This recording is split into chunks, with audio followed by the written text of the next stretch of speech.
বেনারসের বিখ্যাত চাট ভান্ডার থেকে আমাদের চলছে কিছু চাট খাওয়া। এখানে অনেক রকমের চাট পেয়ে যাবেন, আর দুর্ধর্ষ খেতে, সবকটা মানে ফাটাফাটি খেতে। আমরা কিছু চাট নিয়ে নিয়েছি, এখন চলছে সেগুলো ট্রায়াল। নিয়ে নিয়েছিলাম থালি, তিনজনে একই জিনিস নিয়েছি। এর মধ্যে এটা বুন্দি কা রায়তা, মিক্স ভেজ উইথ পনির, ডাল, পনির, এটাও মিক্স ভেজ অন্য টাইপের, স্যালাড, চাটনি, মিষ্টি, আর তিনখানা রুটি ছিল। আর এর মধ্যে জিরা রাইস ছিল। গুড মর্নিং সকল বন্ধুদের। দোলের দিন আজকে বেরিয়েছি, চারিদিকে ডিজে বাজছে ফুল দমে, আর দেবাংশু হোটেলে ঘুমাচ্ছে, তাই জন্য দুজনে মিলে সকালবেলা ফার্স্ট আওয়ারে বেরিয়ে এসেছি। গুড মর্নিং, চা দিয়ে শুরু করলাম। আজকে চা দিয়ে শুরু হচ্ছে সকাল। বেনারস পুরো বন্ধ প্রায়, কি খাবো কি করবো কিছুই জানি না। চেষ্টা করবো কিছু না কিছু জোগাড় করার। না সুইগি অর্ডার করবো, সুইগি। তুমি বেকার কথা শোনো না তো, বাবাই উল্টো পাল্টা বকে। সব বন্ধ তো কোনো ব্যাপার না, KFC আছে, বার্গার কিং আছে, এইসব অর্ডার করে খেয়ে নেবো একটা বেলা, পরের বেলায় সবই খোলা। আর মোটামুটি চারিদিকে ডিজে বাজছে, ঠিক আছে। তো যদি দেখি যে এখানে সাউন্ডে বেশি আসছে তাহলে তো পরে ভয়েস ওভার দিয়ে দেবো। সারাদিন দেখি কি হোলিতে কি হয়, দেখাই। এখন থেকেই খেলা শুরু হয়ে গেছে, এবার যা হবে সামনে। এখন হেভি লোডেড খাওয়া দাওয়া শুরু করব, তার জন্য আমরা এখন দাঁড়িয়েছি এই স্টলটার মধ্যে। সব বন্ধ, আর ডিজে মারাত্মক লেভেলের ডিজে চলছে। অলরেডি ছাদের ওপর থেকে রং ছোড়া শুরু হয়ে গেছে, তাই জন্য খাবার নিয়ে সোজা যাব একদম হোটেলেতে। যাই হোক, খাবার পাওয়া যাবে না যেটা আমি বলছিলাম। খাবার না পাওয়া যাওয়ার পরেও অনেক কিছু পেয়ে গেছি। ভেজ বিরিয়ানি, পরোটা, সঙ্গে আছে কাবাব, ঠিক আছে, ভেজ কাবাব। আচ্ছা, এদিকে স্যালাড তো রয়েছেই, ভেজ বিরিয়ানি, এই যে ভেজ বিরিয়ানি রয়েছে, যেটা আমি অযোধ্যায় খেয়েছিলাম সেটাই এখানে অ্যাভেলেবেল। আর এখানে তোমার হচ্ছে ইডলি তো নিয়ে এসছি, ইডলি রয়েছে, উত্তপম রয়েছে। উত্তপমটা মারাত্মক খেতে, যেটা আমি ওখানে বানানো দেখাচ্ছিলাম, ওখানে মানে বাটার ভরে ভরে, ঠিক আছে। সঙ্গে চাটনি রয়েছে। এটা সকালের ব্রেকফাস্ট, চা তো খেয়েই এসছি। এখন এটা খেয়ে দে, তারপর আবার দেখি দুপুরবেলায় খাবার কি পাওয়া যায়। আজকে দুপুরবেলায় নেওয়া হয়েছে থালি, জিরা রাইস, বাটার রুটি, পেঁয়াজ, আচার, paneer butter masala, mix veg and ডাল। বাবাই খাচ্ছে ওখানে, দেবাংশু।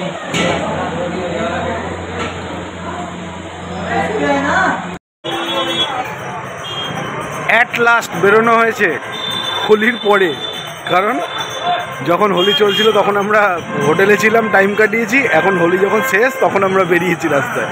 রং খেলা হয়নি, সন্ধ্যাবেলা আবির খেলা হবে শুনেছি, তখন হয়তো থাকলে থাকতে পারি। রং থেকে একটু অ্যালার্জি আছে। আবির ঘরে কিনে রেখে দেওয়া হয়েছে, হোটেল রুমে রয়েছে, বিকেল বেলায় নিয়ে বেরোবো। যদি কেউ খেলে তখন আমি বাবাইকে এরম এরম করে চটকে মাখিয়ে দেবো।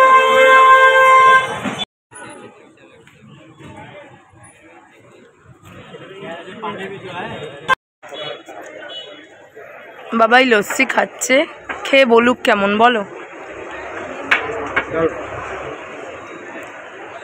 এই দেখো, এখানে দেবাংশুও খায়। দেবাংশু শুধু কোনো এক্সপ্রেশন দেয় না, ও দিতে জানে না, কোনো কিছু বলতে জানে না তোমাদেরকে। ও শুধু হাত দিয়েই ওই রকম দেখায়।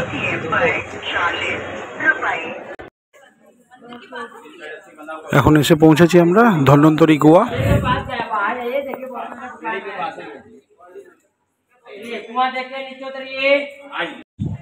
উনি হলেন এই মন্দিরের পূজারী।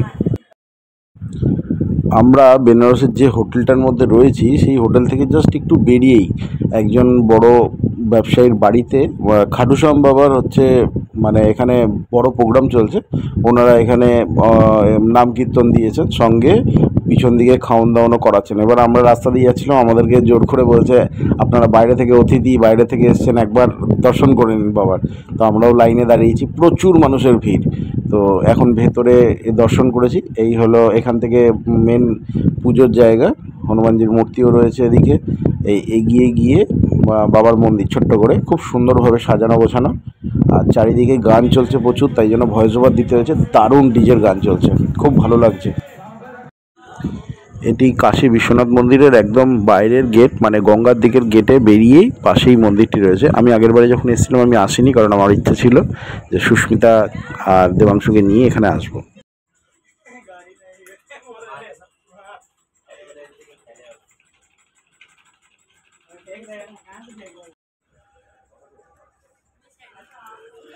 নেপালের পশুপতিনাথের আদলে এখানের পশুপতিনাথ মন্দির, এটাও নেপালের রাজার হাতেই তৈরি,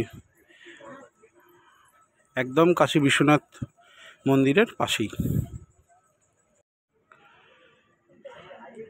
এই হলো পুরো মন্দিরটি, কাশী বিশ্বনাথের পাশেই পশুপতিনাথ মন্দির।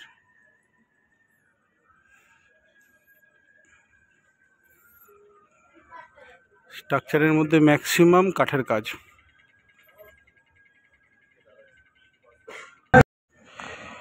আর টেম্পলের ওপর থেকে পুরো প্রায় এপাশের নদীর পুরো শহরের দিকটা দেখতে পাওয়া যায়। দেখো এদিকটা হচ্ছে পুরো শহরটা, দুর্দান্ত লাগছে। এবার দেখো এদিক থেকে দৃশ্য, এইটা হলো কাশী বিশ্বনাথের মেন গেট নদীর দিকের, ঠিক আছে। এই হলো পশুপতিনাথ মন্দির, এই হলো মণিকর্ণিকা ঘাট, আর এখান থেকে পুরো গঙ্গার ঘাট রয়েছে, এই সোজা পুরো গঙ্গার ঘাট। আর এই দিকের এই জায়গাটা হচ্ছে পুরোটা ওই যেখানে আরতি হচ্ছিল, গঙ্গা আরতির জায়গাটা। হ্যালোজিন রয়েছে পুরো এদিকেই ফোকাস করা, ওর জন্য একটুখানি আউট অফ ফোকাস হয়ে যাচ্ছে জায়গাটা মাঝে মাঝে। দারুণ লাগছে ওপর থেকে বসে। মানুষের বিশাল ভিড়, বিশাল, মানে মনে হবে আমাদের দুর্গাপুজোর লাইন ঠেলে তুমি ঠাকুর দেখতে যাচ্ছ। দেশ বিদেশ থেকে আসা লোকজনে ঠাসা, ভিড়টা খালি দেখো। বেনারসের স্পেশাল তৈরি করা ভাং। বাবাই বলো।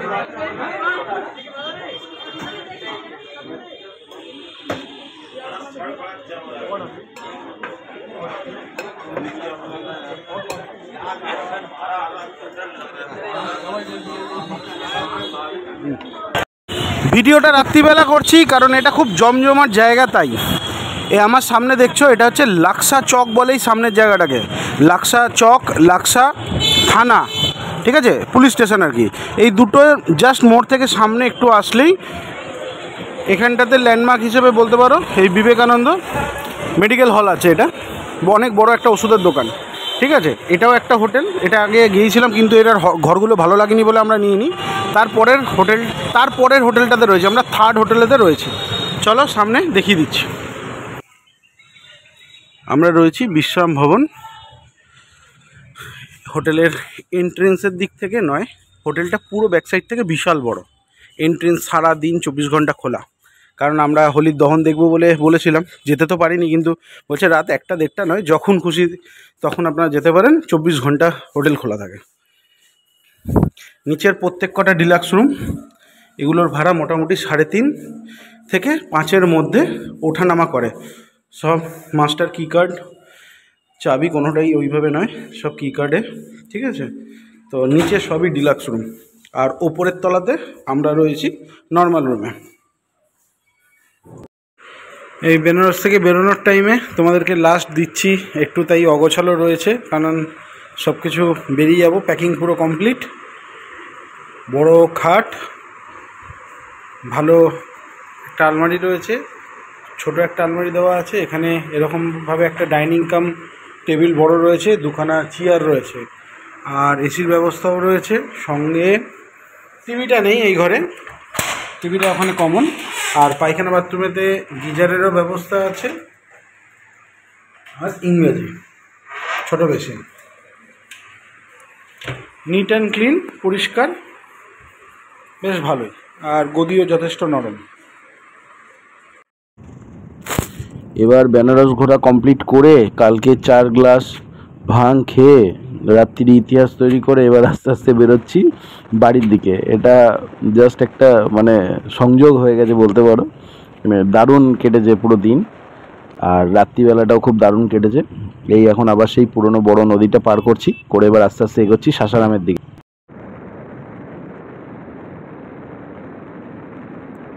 সাসারাম যে ঢুকছি এবার বোঝা যাচ্ছে এই ছোটো ছোটো পাহাড়গুলো দেখতে পাওয়া যাচ্ছে, এরপরেই পড়বে পুরো বড় পাহাড়টা যেটা রোডের মধ্যেখান থেকে কাটা।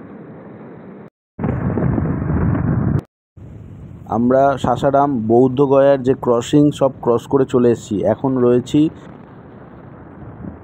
গৌতম বুদ্ধ ন্যাশনাল পার্কের মধ্যে। চারিদিকে কৃষ্ণচূড়া আর পলাশ ফুলের এত সুন্দর লাগছে দেখতে, তো মানে বলে বোঝাতে পারবো না।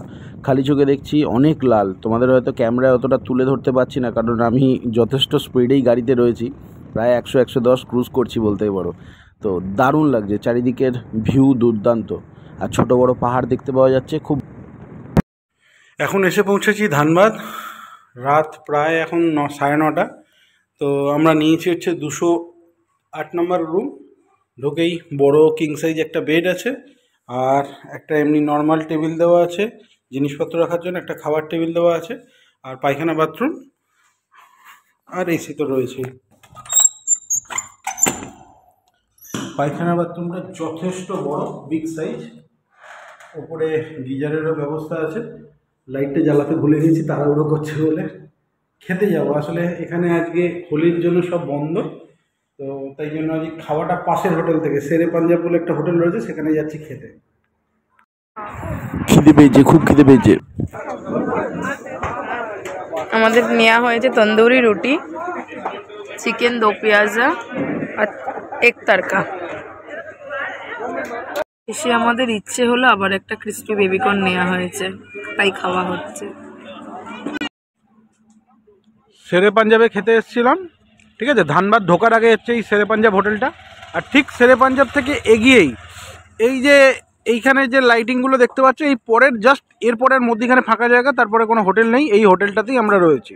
কিন্তু আজ হোটেলের স্টাফের সব ছুটি বলে ওদের রান্নাবান্না আজকে কিছু নেই, তার জন্য আজকে এখানে খেতে এসেছি। আমি খুব কম সময়ের মধ্যেই এই ট্যুরটা করেছি, কারণ হচ্ছে আমার কাজের এতটাই প্রেশার ছিল যে আমাদের বেরোনোর কথা আরও 3-4 দিন আগে, কিন্তু আমরা হয়নি। তো যাই হোক, এখন কম টাইমের মধ্যেও এই ধানবাদেতেও কিন্তু প্রচুর ঘোরার জায়গা আছে, কিন্তু ঘোরা কিছু হলো না। আর তার মধ্যে প্রচুর গরম রয়েছে এখন, যাওয়ার টাইমে যতটা ঠান্ডা পেয়েছিলাম এখন ততটাই গরম, তাই জন্যই একবারে কলকাতার দিকে বেরিয়ে যাচ্ছি।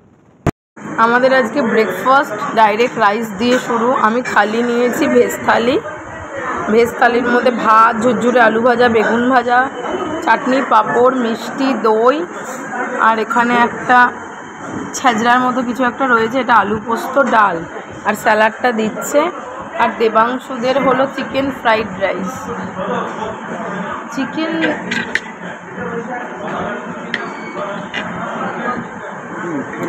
সঙ্গে এগও রয়েছে, এগ চিকেন ফ্রাইড রাইস। আর জল নেওয়া হয়েছে। বাবাই ওপাশে ওই রকম করে হাসছে বোকার মতন, এপাশে দেবাংশু ব্লার হয়ে গেছে। না ঠিক আছে, চলো শুরু করা যাক। ওদের তো ভালো লাগবেই, কিন্তু আমি ভুল করে ভাত নিয়ে ফেলেছি, ভাত খেয়ে নেবো এখন। আমরা বাড়ি যাওয়ার পথে শক্তিগড়ে গীতাঞ্জলি হোটেলে দাঁড়িয়েছিলাম, রেস্টুরেন্টে খেয়ে এবার বাড়ি যাচ্ছি। টাটা সকল বন্ধুদের।